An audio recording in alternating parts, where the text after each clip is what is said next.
اے دل بگیر دامنے، اے دل بگیر دامنے سلطان اولیاء، اے دل بگیر دامنے سلطان اولیاء، اے دل بگیر دامن سلطان اولیاء، یعنی حسین ابن علی، یعنی حسین ابن علی جان اولیاء یعنی حسین ابن حسین دارد نیاز حشر خود امید با حسین بالیاست حشر بالیاست حشر محبان اولیاء بالیاست حشر محبان اولیاء یعنی حسین ابن علی جان اولیاء یعنی حسین ابن علی جان اولیاء نحمدہ و نصلی علی رسولہ الکریم اما بعد. حضرات، باوجود اس کے کہ دیر ہو چکی ہے اور کچھ لوگوں کو یہاں سے دور جانا بھی ہوگا، لیکن میں سمجھتا ہوں کہ میں یہ ضروری جانتا ہوں کہ یہ جو بھی آپ نے ابھی یہاں پہ منظر دیکھا، اس کی وجہ اور اس کی برکتیں اور اس کی رحمتوں کے بارے میں بھی آپ کو معلوم ہونا چاہیے کہ کیوں سب کچھ کیا جاتا ہے. کیونکہ اگر ہم کسی نیک کام میں شریک ہو رہے ہیں اور اس میں حصے دار ہو رہے ہیں تو ہر لحاظ سے ہم پہ فرض بنتا ہے کہ ہم یہ جانیں کہ کس طریقے سے یہ ہمارے لیے ضروری ہے. میں قرآن کی ایک آیت پڑھ کر کے آپ کے سامنے اپنی بات شروع کروں گا. اللہ قرآن میں فرماتا ہے وَلَنَبْلُوَنَّكُمْ بِشَيْءٍ مِّنَ الْخَوْفِ وَالْأَمْوَالِ وَالْأَنفُسِ وَالثَّمَرَاتِ وَبَشِّرِ الصَّابِرِينَ إِلَّا الَّذِينَ إِذَا أَصَابَتْهُمْ مُصِيبَةٌ قَالُوا إِنَّا لِلَّهِ وَإِنَّا إِلَيْهِ راجعون أُولَئِكَ عَلَيْهِمْ صَلَوَاتٌ مِّن رَّبِّهِمْ وَرَحْمَةٌ. اللہ قرآن میں فرما رہا ہے کہ اور ہم ضرور تمہیں آزمائیں گے، کچھ خوف اور بھوک اور کچھ مال اور پھلوں کے نقصان سے، اور اے حبیب آپ ان صبر کرنے والوں کو خوشخبری دے دیں کہ ان کو کس طریقے سے اللہ تعالیٰ نوازتا. جن پر کوئی مصیبت پڑتی ہے تو کہتے ہیں کہ بے شک ہم اللہ ہی کے مال ہیں اور اسی کی طرف پلٹ کر جانے والے ہیں. یہی وہ لوگ ہیں جن پر ان کے رب کی پے در پے نوازشیں ہیں اور رحمت ہے، اور یہی وہ لوگ ہیں جو ہدایت یافتہ ہیں. یہ قرآن میں اللہ تعالیٰ فرما رہا ہے.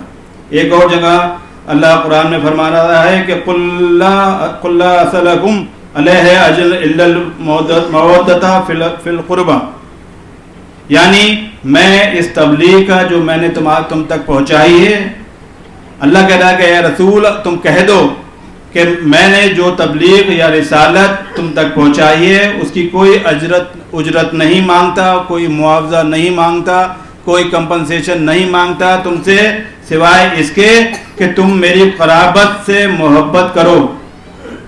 میں تمہارے قرابہ سے، اقربا کون ہوئے؟ اہل بیت اطہار. حضور صلی اللہ علیہ وسلم کے اقربا کون ہیں؟ حضرت علی کرم اللہ وجہ، حضرت خاتون جنت بیوی فاطمہ زہرا سلام اللہ علیہ، حضرت امام حسن علیہ السلام، حضرت امام حسین علیہ السلام. یہ آپ کے گھر کے افراد ہیں، یہ آپ کے اقربا ہیں جن کے لیے اللہ اپنے رسول سے کہہ رہا ہے کہ تم اگر اجر مانگو اپنی امت سے تو یہ مانگو کہ وہ تم سے، تمہاری اقربا سے محبت کریں. اب آپ سمجھنے کی بات ہے، غور کرنے کی بات ہے کہ اللہ نے اپنی رسالت کا اجر کے طور پہ رسول سے یہ کیوں نہیں کہا کہ تم نمازیں مانگو، روزے مانگو، حج مانگو، زکوٰۃ مانگو اور تقوی مانگو؟ اس کو معلوم ہے یہ تو اسلام کی بنیادی تعلیم ہے ہی ہے، یہ تو اس کے اوپر فرض ہے ہی ہے. اس کا تو ہر مسلمان کے اوپر فرض ہے کہ وہ تمام کام کرے، یہ فرض انجام دے جو اس کے اوپر مسلمان ہونے کے بعد نافذ ہوتے ہیں. لیکن اللہ اپنے حبیب کو سب سے زیادہ محبوب رکھتا ہے. اپنے حبیب کے لیے اس نے دنیا کو قائم کیا، لہذا وہ چاہتا ہے کہ وہ سے اس کے حبیب سے، اس کی امت اس کے حبیب کے اقربا سے، اس کے گھر والوں سے بے انتہا محبت کرے. لہذا ان کے اقربا کون ہیں؟ یہ تمام افراد ہیں، ان کا میں نے آپ کا نام لیا. یہ وہ حضرات ہیں جن کا نام اللہ تعالیٰ نے عرش معلیٰ پہ لکھ دیا ہے.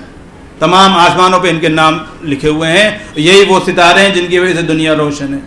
لہذا ہمیں یہ سمجھنا چاہیے کہ ہمیں ہمارا ان سے محبت کرنا اللہ کے حکم کی تکمیل کرنا ہے. یعنی ہمارے ہر مسلمان کے اوپر اہل بیت اطہار سے محبت کرنا فرض اولین ہے. کیونکہ جب تک ہم درود نہیں بھیجیں گے نماز میں، جب تک ہماری نماز نہیں ہوگی. اور درود کس پہ بھیج رہے ہیں؟ محمد اور آل محمد کے اوپر. جب تک آل محمد پہ ہم درود نہیں بھیجیں گے ہماری نماز مکمل نہیں ہوگی. لہذا اللہ نے اپنے حبیب کے اہل بیت کو دنیا میں سب سے افضل کر دیا، قرآن میں اس کا حکم دے دیا، اور ہم سب لوگوں پہ یہ واجب کر دیا کہ ہم ان سے اپنے ہر چیز سے زیادہ محبت کریں. ہم اپنے ہر چیز سے زیادہ ان کا ادب کریں، ان کا احترام کریں، ان کا پاس کریں، ان کو یاد کریں. یہ ہم پہ فرض ہو گیا. اب دوسری بات کیا آتی ہے کہ جو میں نے آیت پہلے پڑھی کہ اللہ تعالیٰ کہتا ہے کہ ان صبر کرنے والوں کو وہ نعمتیں ہی نعمتیں عطا فرماتا ہے. ان کو پہلے آزماتا ہے، بھوک سے، پیاس سے، مال سے، پھلوں کے نقصان سے، جانوں کے نقصان سے، مالوں کے نقصان سے. اور جب وہ اس آزمائش میں پورے اترتے ہیں تو اللہ تعالیٰ ان پہ پے در پہ رحمتیں عطا فرماتا ہے. اور پھر انہی کے لیے فرماتا ہے کہ یہی ہدایت یافتہ ہے. اب یہ یاد رکھیے آپ. اب میں ذرا سا ایک اور پہلو پہ آ رہا ہوں کہ کبھی کبھی ہم لوگ یہ سوچتے ہیں، ہو سکتا ہے میں بچپن میں میرے بھی دماغ میں یہ آتا ہو کہ ہم ہر سال ہی کیوں کربلا مناتے ہیں، ہر سال ہم کیوں غم مناتے ہیں. تو یہ سمجھنے کی بات ہے کیوں مناتے ہیں. اس پہ میں بتانا چاہ رہا ہوں کہ یہ دینی حساب سے اس غم کو منانا کس لیے ضروری ہے. آپ سب قرآن پڑھتے ہیں یا قرآن پڑھے ہوئے ہیں یا قرآن سنے ہوئے ہیں، اور قرآن میں آپ قرآن شروع ہوتا ہے الف لام میم ذالک الکتاب لا ریب فیہ سے، اور یہ سب آیت پڑھتے ہیں. یعنی اب ہم جب قرآن پڑھتے ہیں اور ہم سے کہا جاتا ہے کہ قرآن کی تلاوت برابر کرو، بار بار کرو، بار بار اس کو سمجھنے کی کوشش کرو، بار بار اس کو تلاوت کرو، تاکہ اللہ کا جو احکام ہیں، اللہ کے جو اس میں قرآن کے لیے کیا کہا گیا ہے کہ یہ ایک روشن کتاب ہے، یہ تمہاری ہدایت کے لیے ہے، اور اس میں زیر زبر کوئی ذرا سا بھی حرف جو ہے بدل نہیں سکتا، کیونکہ اس کی حفاظت اللہ تعالیٰ فرما رہا ہے. لہذا سب سے پہلے ہمارے اوپر کیا فرض ہوا کہ جب کہا گیا کہ الف لام میم ذالک الکتاب لا ریب فیہ، کہ یہ کتاب جو ہے وہ اللہ کی کتاب ہے، تو ہمارے ایمان کا سب سے پہلا حصہ کیا ہے کہ یہ یقین کرنا کہ قرآن مجید اللہ کا کلام ہے، اور اس کلام میں ذرا سا بھی کوئی تبدیلی نہیں کر سکتا ہے. اس پہ ایمان لانا ہمارے ایمان کا پہلا حصہ ہے.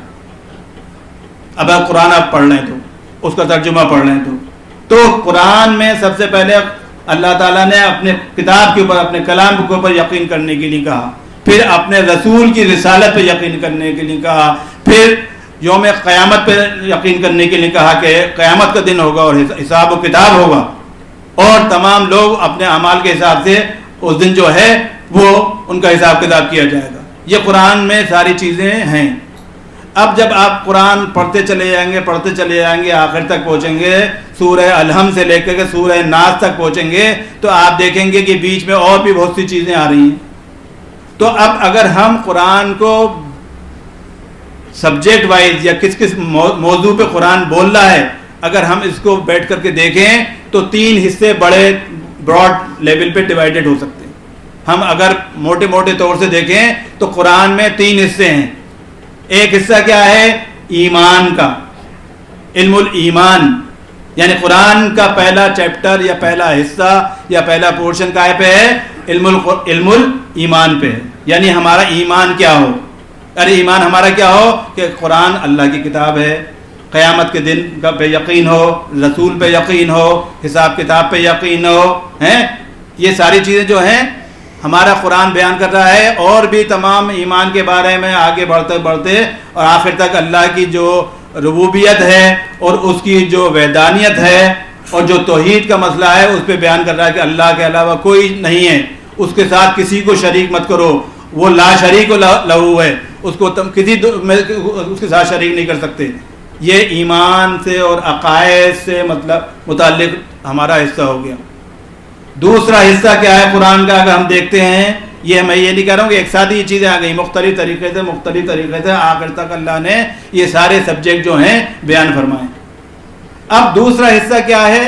دوسرا حصہ ہے علم الاصول، علم الاعمال، کہ ہم اپنے زندگی کو کس طرح سے اسلام کے حساب سے گزاریں تاکہ ہمارے سامنے کوئی مسئلہ آئے تو ہم قرآن کو دیکھیں، قرآن کیا فرماتا ہے اس کے حساب سے ہم اپنے زندگی کے معاملات کو صحیح کریں. اگر ہم سے کوئی غلطی ہو رہی ہے تو ہم اس کو دیکھیں.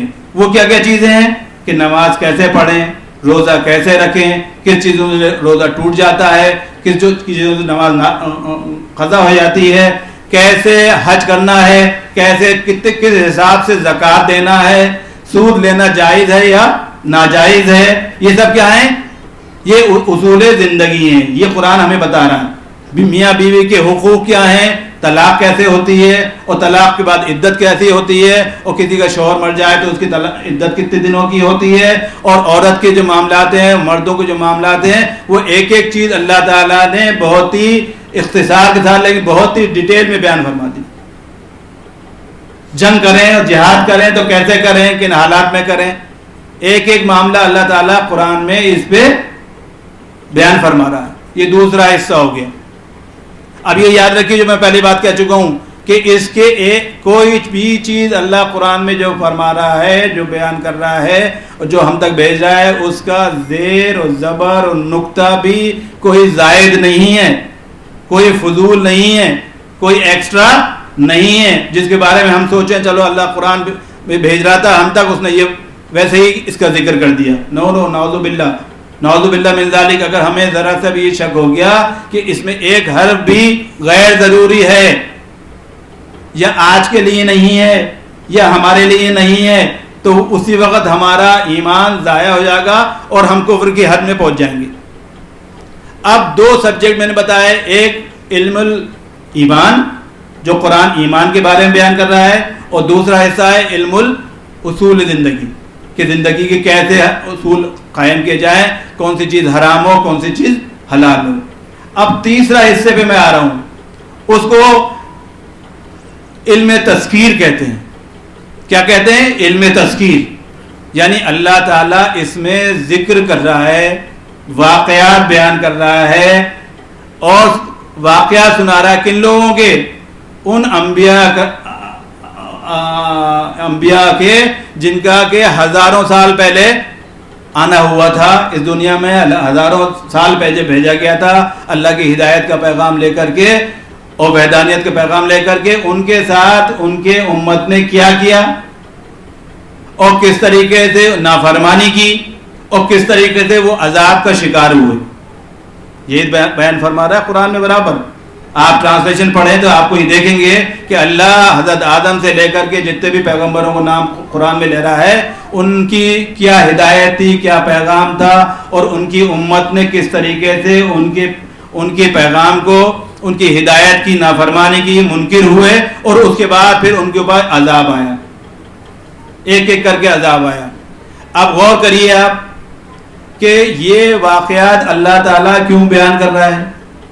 کیا ہم یہ سوچ سکتے ہیں نعوذ باللہ کہ یہ تو ہمارے کسی مطلب کا نہیں ہے، ہمیں کیوں بتایا جا رہا ہے کہ حضرت لوط دیا گیا یا کس طریقے سے جو ہے ان کی امت کے اوپر عذاب نازل کر دیا گیا اور ان کو کشتی پہ بٹھا کر کے اللہ تعالیٰ نے ان کی حفاظت فرما دی، یا اور پیغمبروں کی بھی واقعہ بیان کی. تو کیوں بیان کر رہا ہے؟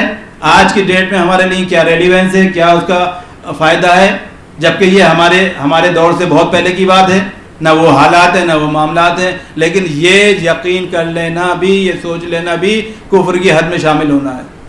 حضرت یوسف علیہ السلام کا واقعہ بیان کر رہا ہے اللہ تعالیٰ، اور کیا بیان کر رہا ہے کہ کس طریقے سے حضرت یوسف علیہ السلام کو ان کے سوتیلے بھائیوں نے ان کو کنویں میں ڈھکیل دیا اور حضرت یعقوب علیہ السلام کو جا کر کے یہ بتا دیا کہ وہ ان کو بھیڑیا لے گیا اور خون کی سنی ہوئی قمیض ان تک پہنچا دی دکھانے کے لیے کہ ان کو بھیڑیا لے گیا.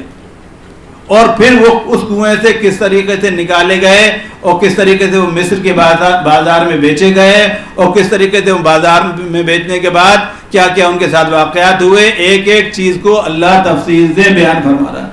اور کس طریقے سے پھر وہ قید میں پہنچ گئے اور قید خانے میں کس طریقے سے تعبیروں کی خواب کی تعبیروں کی بارے میں ان کی شہرت ہوئی اور کس طریقے سے مصر کے بادشاہ نے ان کو کسی خواب کی تعبیر کے لیے باہر نکلوایا اور وہ تعبیر سچ ہوئی اور اس تعبیر کے سچ ہونے کے بعد ان کو اپنا وزیر بنا لیا. پھر ان کے وہ سارے بھائی جو کنویں میں ڈھکیلی آئے تھے قحط پڑنے کی وجہ سے اناج لینے کے لیے اس دربار میں حاضر ہوئے اور پھر انہوں نے حضرت یوسف علیہ السلام نے ان کو پہچان لیا اور پھر انہوں نے اس طریقے سے دو بھائی لوگ مل گئے اور یعقوب علیہ السلام جن کو روتے روتے اپنے جگر گوشے کے غم میں, کیوں حضرت یوسف علیہ السلام سے سب سے زیادہ محبت کرتے تھے اور یہ بھی یاد رکھیے یہ سنت رسول ہے, سنت انبیاء ہے. رونا جو ہے غم میں رونا سنت انبیاء ہے. حضرت موسیٰ علیہ السلام اپنے اولاد کے غم میں روئے اور اتنا روئے کہ ان کی آنکھوں کی روشنی جا چکی تھی.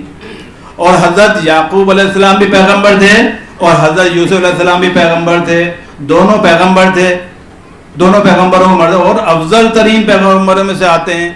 پھر ایسا کیوں ہوا ان کے ساتھ, کیوں اللہ ہی سب کچھ بیان کر رہا ہے.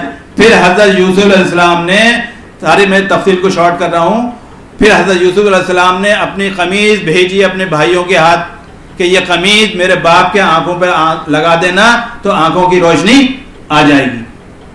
اللہ اکبر. اب غور کریے کہ کس طریقے سے ایک پیغمبر, وہ بھی پیغمبر ہیں اور ان کے باپ ہیں اور اللہ کو بہت مقبول ہیں, کیا ان کی دعا اللہ قبول نہیں کرتا کہ یا اللہ مجھے آنکھوں کو روشنی دے دے, یا اللہ میری آنکھوں کو روشنی کو برقرار کر دے, کیا ان کی دعا قبول نہیں ہوتی؟ لیکن اللہ ان سب واقعات کو بیان کر رہا ہے اور بیان کر کے ہم سب لوگوں کے لیے ایک علامت پیش کر رہا ہے آنے والے وقت کی. اس پہ غور کرنا ہے سب کو کہ کس طریقے سے یہ واقعات ہماری زندگی میں اپنے اوپر پڑنے والی آزمائشوں کو صبر کرنے کی تلقین کرتے ہیں, کس طریقے سے ہم ہر حال میں اللہ کا شکر ادا کرنا چاہیے. یہ ہمیں اس سے تعلیم مل رہی ہے. پھر حضرت یوسف علیہ السلام کی قمیض پہنچتی ہے اور حضرت یعقوب علیہ السلام کو دور سے خوشبو آئی جاتی ہے اپنے بچے کی قمیض کی, جن کی یاد میں وہ ان کو برسوں گزر گئے روتے روتے, اور پھر وہ قمیض ان کی آنکھوں سے لگائی جاتی ہے اور ان کی آنکھوں کی روشنی آ جاتی ہے. اللہ اکبر. سمجھنے کی بات ہے. جو لوگ کہتے ہیں ہم اللہ سے ڈائریکٹ مانگتے ہیں, میں ان سے پوچھتا ہوں کہ حضرت یعقوب علیہ السلام نے ڈائریکٹ کیوں نہیں مانگی روشنی, اور جو کہتے ہیں ہم ڈائریکٹ مانگتے ہیں تو حضرت یوسف علیہ السلام نے قمیض ہی کیوں بھیجی, وہاں سے بیٹھ کے کیوں نہیں دعا کری کہ یا اللہ میرے باپ کی آنکھوں کو روشنی واپس کر دے. یہ سمجھنے کی بات ہے کہ اس قمیض کی نسبت کیا ہے, اس قمیض کی خوشبو کا معاملہ کیا ہے, کس طریقے سے وہ نسبت جو ہے ہمارے آپ کے لیے اہم ہوتی ہے. قرآن میں ہر واقعہ ایک بہت بڑی اہمیت رکھتا ہے, اور اسی طریقے سے اور بھی پیغمبروں کے واقعہ میں آپ کو اقتدار میں حضرت ایوب علیہ السلام کو بتا رہا ہوں کہ جو بادشاہ تھے اپنے وقت کے, اور تمام دنیا کی ہر طریقے کی دولت اللہ نے ان کو دے رکھی تھی, اولاد دے رکھی تھی, تمام حکومت دے رکھی تھی, بے تحاشا دولت دے رکھی تھی, اور پھر ان کے اوپر جب آزمائش پڑی تو ان کے سارے بیٹے مر گئے, ساری دولت چھن گئی, سارا حکومت چھن گئی, سب کچھ چھن گیا, اور بس وہ رہ گئے اور ان کی بیوی رہ گئی, باقی سب کچھ ختم ہو چکا تھا. اور ان کو بھی ایک بیماری لگی, قرآن بیان کر رہا ہے, ان کو بھی ایسے ایک بیماری لگی جسم گلنے لگا ان کا, اور جسم گلتے یہ حالت ہو گئی کہ اب کچھ نہیں بچا تھا, اور وہ یہ دعا مانگ رہے تھے, اے اللہ مجھے تجھ سے کوئی شکوہ نہیں ہے, اے رب العالمین, اے خالق دو جہاں, اے مالک دو جہاں, مجھے تجھ سے کوئی شکوہ نہیں ہے کہ جو کچھ تو نے دیا تھا وہ تیری عنایت تھی, تو نے واپس لے لیا وہ تیرا تھا, اور جتنے دن میں اس کے ساتھ جی لیا اس کے لیے میں شکر ادا نہیں کر سکتا, جو عیش میں نے کر لیا اس کا میں شکر ادا نہیں کر سکتا, لہذا اب میں پاس شکوہ نہیں ہے, بس تجھ سے ایک التجا ہے کہ میرے اس دل کو بچائے رکھ, جس میں تو بستا ہے.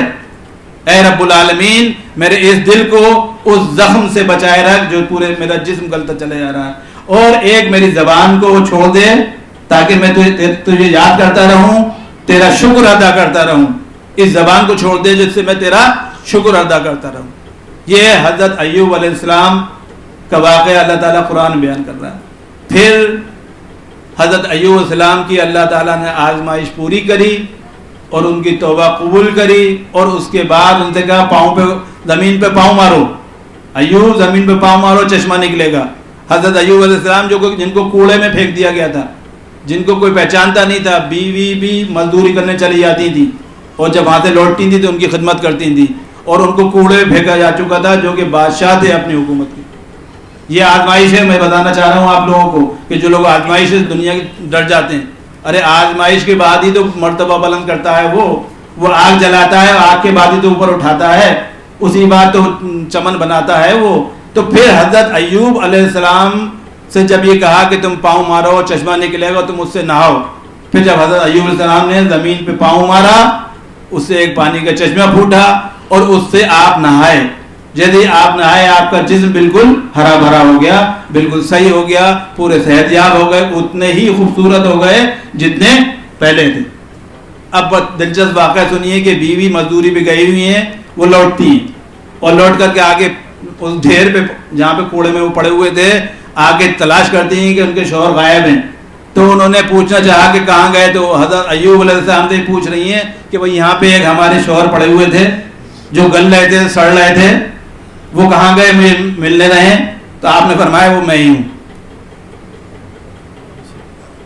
یہ ہے آزمائشیں, یہ ہے صبر جن کے لیے میں نے آیت پڑھی کہ اللہ کہتا ہے کہ میں ان کی آزمائش کروں گا, ان کے مال سے, ان کی جان سے, ان کی اولاد سے, ان کے پھلوں کے نقصان سے میں آزمائش کروں گا. اور اس کے بعد اے محمد تم ان کو بشارت دے دو کہ ان کو ہم نے ان لوگوں میں شامل کر لیا جو ہدایت یافتہ ہیں اور جن پہ رحمت ہی رحمتیں ہیں, جن پہ کرم ہی کرم ہے. یہ واقعات بیان کر رہا ہے اللہ تعالیٰ. تو سمجھنے کی بات ہے کیوں بیان کر رہا ہے کہ ہمیں صبر کی تلقین دے رہا ہے. اب آتا ہے, میں اختصار کر کے بعد آگے بڑھا رہا ہوں, اب آتے ہیں کہ وہ نبی آخر الزماں احمد مجتبیٰ محمد مصطفیٰ خاتم النبیین, ہمارے آپ سب کے آقا و مولا, جن کے لیے تمام دنیا کو خلق کیا اللہ تعالیٰ نے, جن کے نور سے اس دنیا کو بنایا. اب ان کی باری آتی ہے کہ ان کی آزمائش کیسے ہو, ان کا امتحان کیسا لیا جائے, کیونکہ اللہ نے ہر نبی سے, ہر پیغمبر سے امتحان لیا ہے.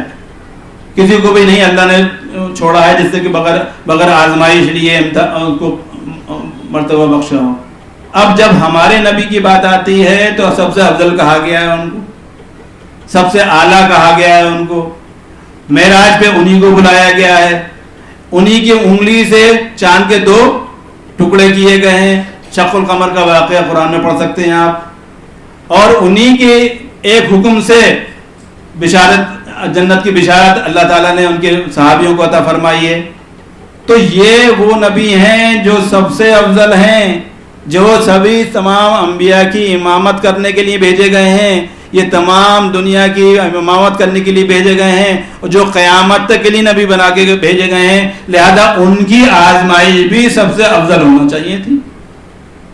ان کی آزمائش معمولی نہیں ہونا چاہیے جس سے کہ اللہ سے کوئی سوال کر لے کہ اللہ تو انہیں فلاں سے تو یہ آزمائش لی, ان کو تو مرتبہ یہ دے دیا, اور اپنے محبوب سے تو نے آزمائش لی ہی نہیں. یہ وہ چھوٹی موٹی آزمائش لے کر کے ان کو مرتبہ تھا فرما دیا. نہیں, اللہ انصاف والا ہے, اللہ ہر ایک کے ساتھ انصاف کرتا ہے اور دنیا میں دکھاتا ہے کہ وہ جو ہے کس طریقے سے انصاف کا ترازو اس کا ذرا سا بھی نہیں لچکتا. لہذا اس سے وہ اپنے حبیب سے وہ قربانی لینا تھی جو دنیا میں مثال نہ ملے, جو جس کی دنیا میں مثال نہ ملے. اور وہ قربانی کس طرح سے تھی کہ اللہ تعالیٰ نے وہ رسول جن کا جگر گوشہ تھے امام حسین علیہ السلام, کہ جس وقت وہ دنیا میں تشریف لائے اور حضرت آمد صلی اللہ علیہ وسلم نے ان کی بوسہ دیا گردن پہ, اسی وقت جو ہے وہ حضرت جبرائیل علیہ السلام اللہ کا پیغام لے کے آئے, اے میرے حبیب جس گلے پہ تم بوسہ دے رہے ہو اس گلے پہ ایک دن 3 دن کی بھوک و پیاس کے ساتھ چھری پھیری جائے گی. اب آپ یہ بتائیے کہ وہ نبی جو چاند کے 2 ٹکڑے کر سکتا ہے انگلی کے اشارے سے، جو چاہے تو دنیا کو یوں کر کے پلٹ سکتا ہے، جس کو شجر اور حجر سلام و درود بھیج رہے ہیں، جس کے ایک اشارے پر دنیا کا ہر ذرہ اس کے جواب دینے کے لیے تیار ہے، اس نبی کو یہ اطلاع دی جاتی ہے کہ تمہارے جگر گوشے پہ، تمہارے نفس پہ، تمہارے خون پہ، یعنی امام حسین علیہ السلام کے گلے پہ چھری پھیری جائے گی، ان کو شہید کیا جائے گا. تو یہ کتنی بڑی آزمائش ہے. اور یہ ایسی آزمائش نہیں ہے، بلکہ یہ دیکھنے کی بات ہے کہ حضرت امام حسین علیہ السلام جس وقت کربلا میں ہیں، اس وقت تمام جو دشمن اہل بیت ہیں، دشمن اسلام ہیں، دشمن دین ہیں، ہزاروں کی فوج میں ہیں، اور حضرت امام حسین علیہ السلام صرف 145 لوگوں کے ساتھ کربلا کے میدان میں کیمپ کیے ہوئے. 3 دن کی بھوک و پیاس ہے، اور ان کے ساتھ عورتیں بھی ہیں، بچے بھی ہیں، بوڑھے بھی ہیں، جوان بھی ہیں، دولہا بھی ہیں، دلہن بھی ہیں، نئے دولہا اور دلہن بھی وہیں موجود ہیں. ایسا قافلہ ہے. یہ کس کا قافلہ ہے؟ یہ قافلہ رسول اکرم صلی اللہ علیہ وسلم کا قافلہ ہے. یہ کسی عام آدمی کا قافلہ نہیں ہے. یہ اقربا کس کے ہیں؟ جن کے لیے اللہ تعالیٰ فرما رہا ہے کہ ان سے محبت کرنا ہر مومن کے اوپر، ہر مسلمان کے اوپر فرض ہے. یہ ان کا کنبہ ہے جو کربلا کے اندر وہاں پہ موجود ہے، اور ایک طرف ہزاروں فوجیوں کی جو ہے فوج کھڑی ہوئی ہے ان کی جان لینے کے لیے. اور سوال ایک ہی ہے صرف، اے حسین تم بیعت کر لو. اور بیعت کرنے کا مطلب سمجھتے ہیں آپ؟ اگر یزید کے ہاتھ پہ امام حسین علیہ السلام بیعت کر لیتے تو مطلب یہ ہوتا کہ جو یزید کر رہا ہے وہ اسلام ہوتا. آج نہ ممبر ہوتا، نہ مسجد ہوتی، نہ قرآن ہوتا، نہ اذان ہوتی، نہ یہ دین ہوتا، نہ ہم مسلمان ہوتے. اس وقت کا مسئلہ تھا، حق اور باطل کی لڑائی تھی. ایک طرف یزید کے ہاتھ پہ بیعت تھی، دوسری طرف خاندان کو بچانا تھا. دونوں چیز میں فیصلہ کرنا تھا کہ اگر ہم اپنے خاندان کو بچانا چاہتے ہیں تو یزید کے ہاتھ پر بیعت کر لیں. اور وہ لوگ جو کہتے ہیں، آپ سے اکثر لوگ کہتے ہوں گے کہ کربلا کا واقعہ تو ایک حکومت کی جنگ تھی، نعوذ باللہ من ذالک.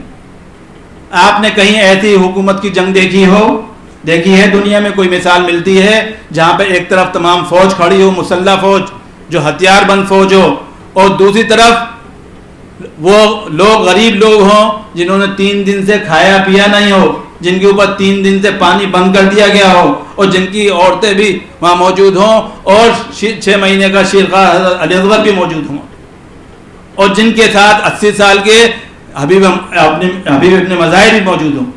کیا کوئی حکومت کی جنگ اس شکل کی ہو سکتی ہے؟ اور حکومت کی جنگ میں تو کمپرومائز اور سرنڈر کا بھی ہے کہ اگر طاقتور ہے دشمن تو سرنڈر کر کے بچ کے نکل جاؤ. لیکن یہاں سرنڈر کرنے کا مطلب کیا ہے کہ دین کو سرنڈر کر دینا، لا الہ الا اللہ محمد رسول اللہ کو سرنڈر کر دینا، دین محمدی کو سرنڈر کر دینا، اللہ کا جو دین ہے، جو پیغام ہے، جو ہدایت ہے، اس کو سرنڈر کرنا. لہذا امام حسین علیہ السلام اس وقت اپنی جان کی پرواہ نہیں کرتے ہیں، اپنے خاندان کی جان کی پرواہ نہیں کرتے ہیں، اپنے 6 مہینے کے شیرخوار کی پرواہ نہیں کرتے ہیں، اپنے خیموں میں تڑپتی ہوئی چیختی ہوئی اپنے ازواج کی اور اپنے عورتوں کی پرواہ نہیں کرتے ہیں. ان کی صرف ایک ہی پرواہ ہے، ایک ہی غم ہے ان کا کہ اپنے نانا کے دین کو بچانا. اور وہ دین کو بچانے کی خاطر، اپنے نانا کے دین کو بچانے کی خاطر ایک ایک کر کے سب کو قربان کرتے چلے جاتے ہیں. اگر آپ کربلا کا واقعہ پڑھیں تو آپ کی آنکھوں سے آنسو اتنے بہیں گے کہ آپ روک نہیں سکتے. کوئی پتھر دل بھی اگر کربلا کے واقعے کو پڑھ لے آسان سے آسان الفاظ میں بھی تو اس کی آنکھوں سے آنسو نہیں رکیں گے، کیونکہ وہ منظر ہی ایسا ہے کہ وہ کون ہے؟ سب سے پہلے تو بتائیے. کہ وہ ہیں حسین، وہ ہیں جن کے گلے پہ ہمارے نبی اکرم صلی اللہ علیہ وسلم نے بوسہ دیا، ان کو پیار کیا ہے. ان کے کندھوں پہ بیٹھنے والے وہی ہیں، ان کی بالوں کو پکڑ کے ان کو سواری بنا کے چلنے والے وہی ہیں. ان کو وہ جب گردن پہ بیٹھ جاتے ہیں تو سجدہ طویل کرنے کا حکم ہو جاتا ہے. وہ جب جو چاہتے ہیں آسمان سے جبرائیل علیہ السلام ان کے لیے عید کا جوڑا لے کے آتے ہیں. ان کے لیے ہلنی اپنے بچے کو دوسرے کو پیش کرتی ہے. یہ وہ حسین ہیں کہ جن کے لیے اللہ تعالیٰ سب کچھ لٹانے کے لیے تیار ہے. آج بھی لٹا رہا ہے, قیامت تک دن تک لٹاتا رہے گا. وہ حسین ہیں کہ اگر اشارہ کر دیتے, اور بہت سے واقعات ہیں کہ جن کے سردار نے آقا یا حسین اگر آپ اجازت دیں تو ہم اس قافلے کو پلٹ دیں. آپ نے فرمایا نہیں, مجھے یہ منظور نہیں ہے, مجھے اپنا دین, نانا کے دین کو بچانا ہے اور مجھے اپنی شہادت کی قربانی دینا ہے. لہذا ایک ایک کر کے جا رہے ہیں. حضرت عباس علمدار, جو ان کو فوج کا علم جن کے ہاتھ میں ہے, وہ شیر ہیں, شیر کی طرح سے لڑنا جانتے ہیں اور شیر کی طرح سے دشمن کی فوج میں گھس جاتے ہیں تو پوری فوج جو ہے وہ بھیڑوں کی طرح سے پھٹتی چلی جاتی ہے. لیکن وہ ظالم, آپ سوچئے کہ وہ ظالم کیسے ظالم ہے کہ کوئی بھی ظالم سے ظالم آدمی بھی کہے گا اچھا بچوں کو رکھ دو ایک طرف, بچوں کو رکھ دو, بچے سے لڑنا ہے, عورتوں کو رکھ دو, عورتوں کو نہیں لڑنا ہے, جو کمزوروں کو نہیں لڑنا, چلو تم آ جاؤ جوان سامنے ہمارے. وہ ظالم ایسے ظالم ہیں کہ جنہوں نے حضرت علی اصغر جو کہ پیاس کے مارے تڑپ رہے تھے اور ان کو بھی نہیں بخشا, اور جا کے جب انہوں نے یہ کہا تو اس وقت ان کے تیر مارا گیا جو حضرت علی اصغر کے گلے پہ لگا, اس سو کے گلے پہ لگا اور وہ معصوم تڑپ کے وہیں شہید ہوئے.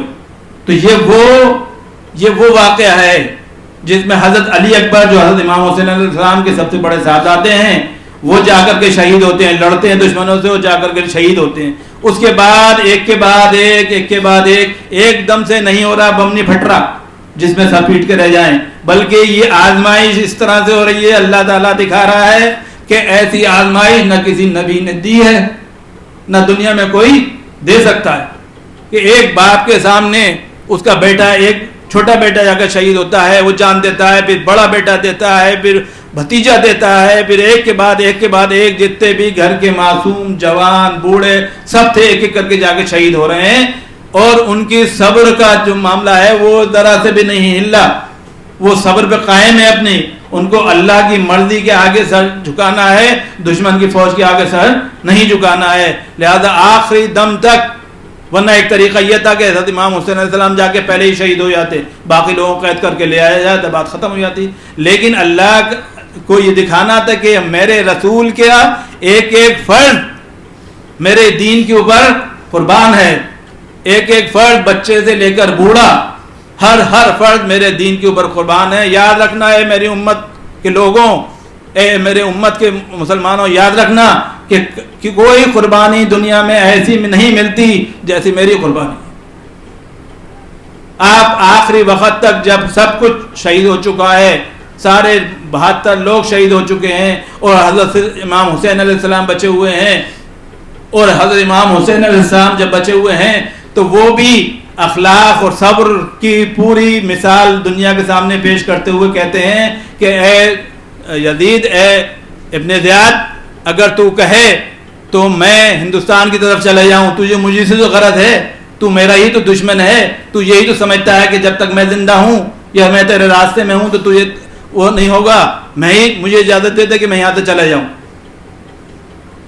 لیکن معاملہ یہ تھا کہ جہاں حسین ہوتے وہاں دین ہوتا, جہاں حسین ہوتے وہاں دین کا پرچم ہوتا, جہاں حسین ہوتے وہاں ایمان ہوتا. یہ یزید ابن زیاد جانتا تھا, لہذا اس نے کہا نہیں, تمہیں جانے کا حکم نہیں.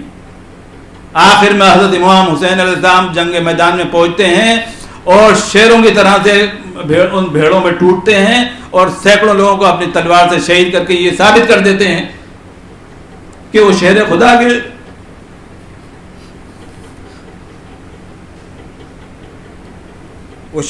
کے شیر ہیں اور ان کے سامنے کسی کی نہیں چل سکتی.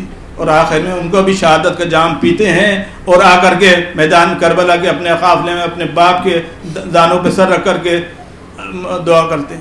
تو یہ عالم ہے. اور اس کے بعد حضرت امام حسین علیہ السلام شہید ہوتے ہیں اور ان کا قافلے کو لوٹ لیا جاتا ہے, اس میں آگ لگا دی جاتی ہے. سوچئے کبھی کسی نے ایسا کیا ہے؟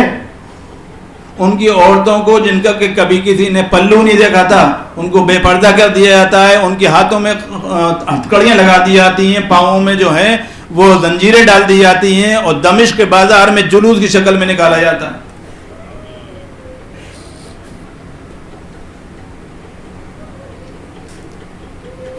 تو کیا کوئی مثال ایسی ملے گی؟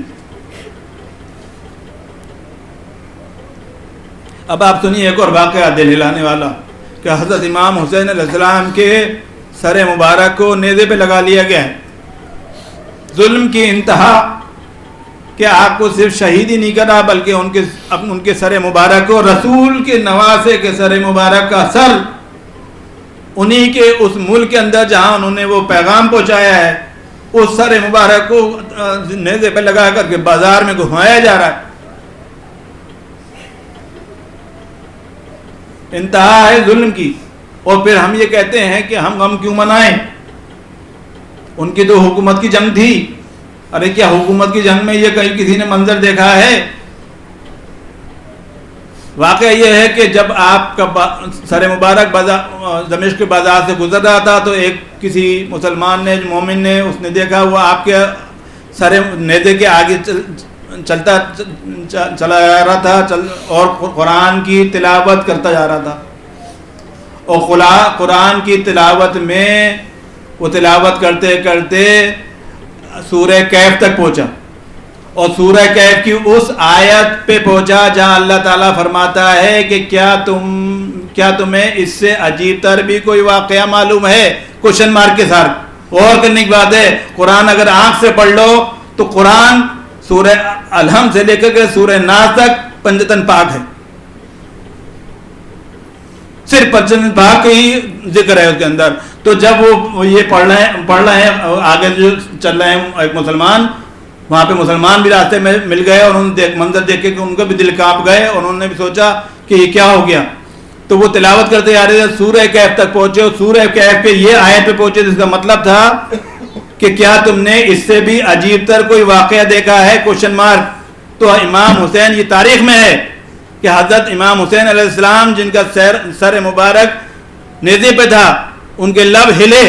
اللہ نے ان کے لبوں کو قوت دی اور ان کے لب ہلے اور انہوں نے آپ نے فرمایا کہ اے شخص کیا تو نے جو واقعہ ہمارے ساتھ ہوا ہے کیا اس سے بھی کوئی عجیب تر واقعہ دیکھا ہے؟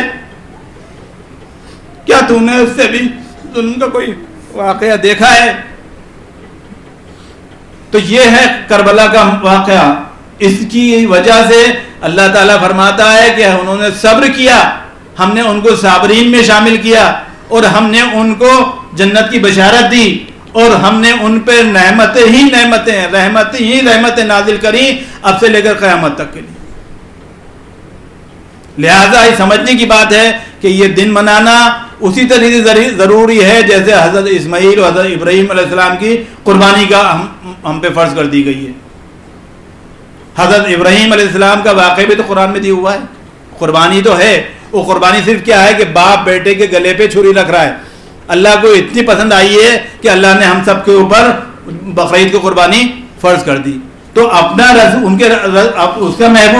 اس کے محبوب کا گلا کتنا محبوب ہے اس کو, جس کو بوسہ دے چکا ہے, جس کو چومتا تھا, وہ جس پہ پیار کرتا تھا, جس کی ہر خواہش اس کو منظور تھی, اس کا گلا کاٹ کر کے گلا دبا کر کے نیزے پہ گھمایا جا رہا ہے. کیا اس محبوب کی اس کو جلال نہیں آئے گا؟ لیکن وہ دنیا کو دکھانا چاہ رہا ہے کہ یہ وہ قربانی ہے. اے مسلمانوں یاد رکھنا, لیکن ہمیں افسوس ہے اس بات کا کہ وہی امت جس کی خاطر کربلا میں امام حسین علیہ السلام نے قربانی دی, کیا ان کو اپنی جان بچانا تھی؟ کیا ان کو اپنا مال بچانا تھا؟ کیا ان کو اپنی اولاد بچانا تھی؟ کیا ان کو اپنی حکومت لینا تھی جس کی وجہ سے وہ جان دے رہے تھے؟ انہوں نے اپنی جان, اپنا گھر, بچہ دین پہ قربان کر دیا. اور آج ہمارے اس قوم کی یہ حالت ہے کہ ہم ان کا نام لیتے ہوئے بھی ڈرتے ہیں. اگر ہم حسین کہہ لیتے ہیں تو لوگ کہتے ہیں یہ شیعہ ہیں, علی کہہ لیتے ہیں تو کہتے ہیں شیعہ ہیں, تعزیہ نکال رہے ہیں تو یہ شیعہ ہیں. ارے بھائی درود پڑھتے ہو نہیں پڑھتے ہو مجھے بتا دو. اگر تم نماز بغیر درود کی پڑھ لو تو میں جانوں تمہاری درود کی بغیر نماز ہو جائے. اور نماز میں کیا پڑھ لو درود میں؟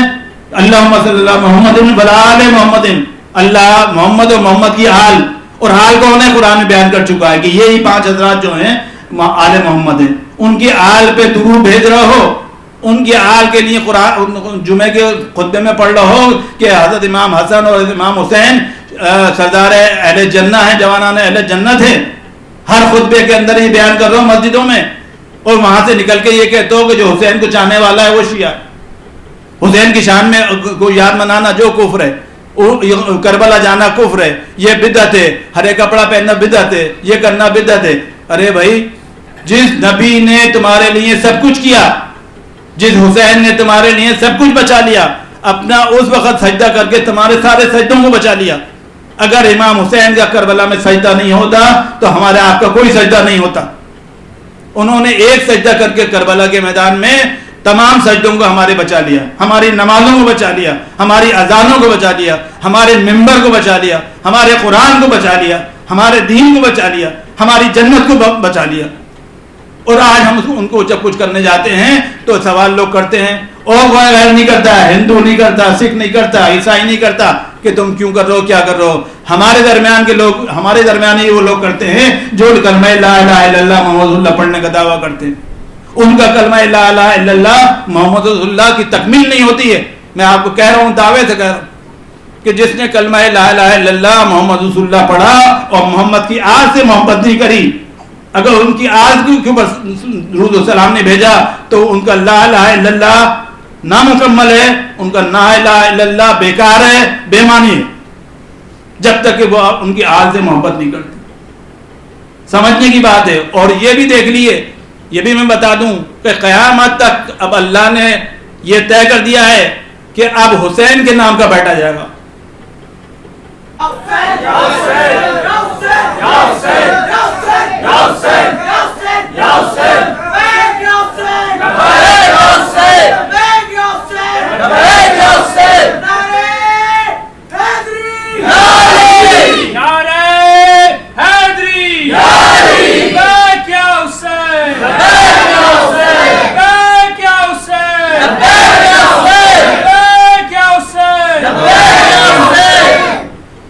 تو یہ بات ہے ہمیں اور آپ کو سمجھنے کی کہ غم حسین ہمارے ایمان کی جان ہے.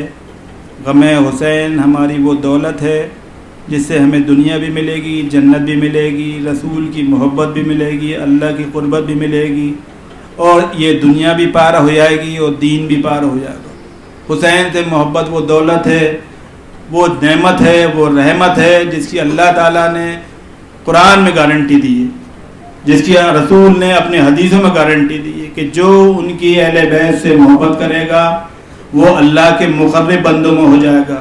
لہذا آپ سمجھ لیے کہ جو حسین سے محبت کرے گا وہ رسول خدا سے محبت کرے گا، علی مرتضیٰ سے محبت کرے گا، وہ خود اللہ سے محبت کرے گا. اور یہ تمام دنیا جو ہے یہ انہی کی خاطر بنائی گئی ہے. یہ تمام دنیا کا جو اللہ نے تخلیق کی ہے یہ اسی خاطر کری ہے کہ اللہ کو پہچانو، اللہ کے رسول کو پہچانو اور رسول کے محبوب کو پہچانو.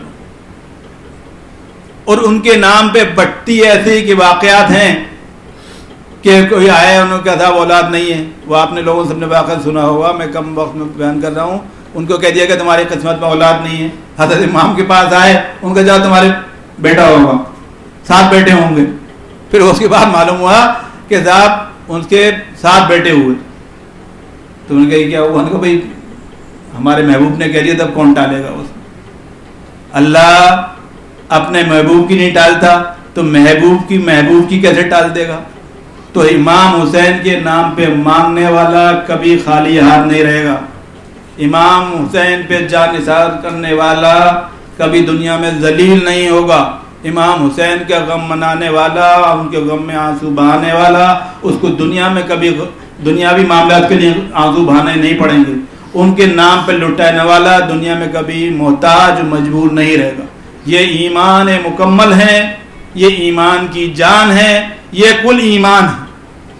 یا حسین یا حسین یا حسین یا حسین یا حسین یا حسین بیک یا حسین بیک یا حسین بیک یا حسین بیک یا حسین. اور سمجھنے کی بات ہے کہ ہمارے آپ کے لیے ہندوستان میں حضرت خواجہ معین الدین چشتی سنجری اجمیری رضی اللہ تعالیٰ عنہ نائب رسول عطائے رسول ہم سب کے رہنما ہیں.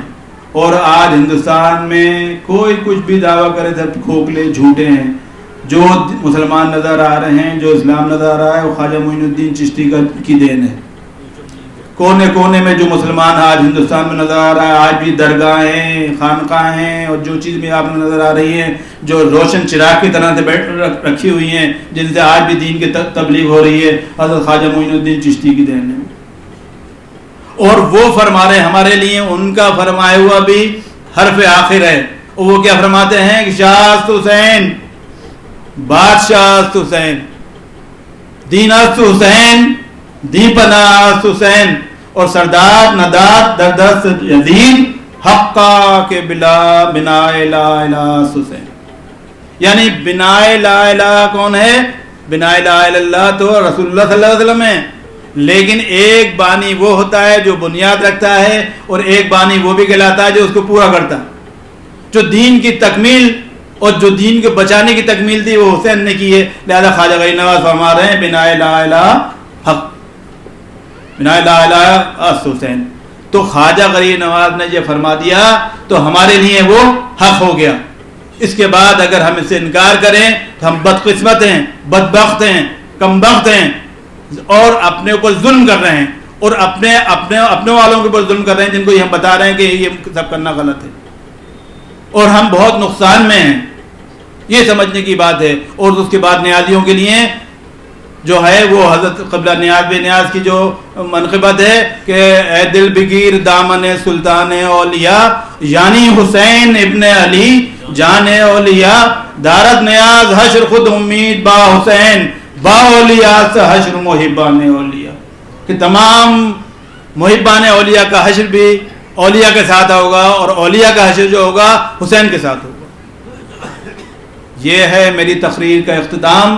آپ سب لوگوں کو میں یہ پیغام دینا چاہتا ہوں کہ کبھی مت ڈریے, کبھی مت جھجکیے, خوب دل کھول کر کے غم منائیے. یہ ایسی نعمت ہے جو اللہ تعالیٰ چنندہ بندوں کو دیتا ہے. آج آپ سب حضرات یہاں جو بیٹھے ہیں, میں سمجھتا ہوں سب آپ لوگ خوش قسمت ہیں جو اس ذکر کے اندر موجود ہیں, اس ذکر کا حصہ بنے ہوئے ہیں, اس ذکر کا ثواب حاصل کر رہے ہیں. اب آپ اللہ کے رسول کے مقرب بندے بن گئے یہاں پہ بیٹھنے کے بعد, کیونکہ ان کا ذکر ہو رہا ہے, یہاں اور کوئی بات نہیں ہو رہی ہے. تو یہی سمجھنے کی بات ہے. اسی کے ساتھ میں وَمَا عَلَيْنَا إِلَّا الْبَلَاغُ الْمُبِينُ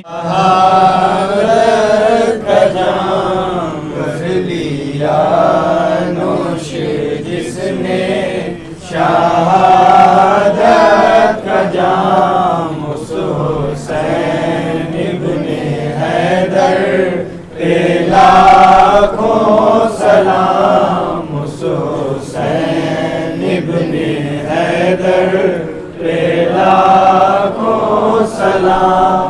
جس کا نانا دو عالم کا مختار ہے, جس کا بابا نبی کا علمدار ہے, جس کی ماں سیدہ بنت سرکار ہے, جو جوانان جنت کا سردار ہے. کر لیا نوش جس نے شہادت کا جام, اس حسین ابن حیدر پہ لاکھوں سلام, اس حسین ابن حیدر پہ لاکھوں سلام. اس کے نانا رسول خدا پہ سلام, اس کے بابا علی مرتضیٰ پہ سلام, سیدہ حسن مجتبیٰ پہ سلام, غوث و خواجہ پہ آل ابا پہ سلام. کر لیا نوش جس نے شہادت کا جام, اس حسین ابن حیدر پہ لاکھوں سلام اس حسین ابن حیدر پہ لاکھوں سلام.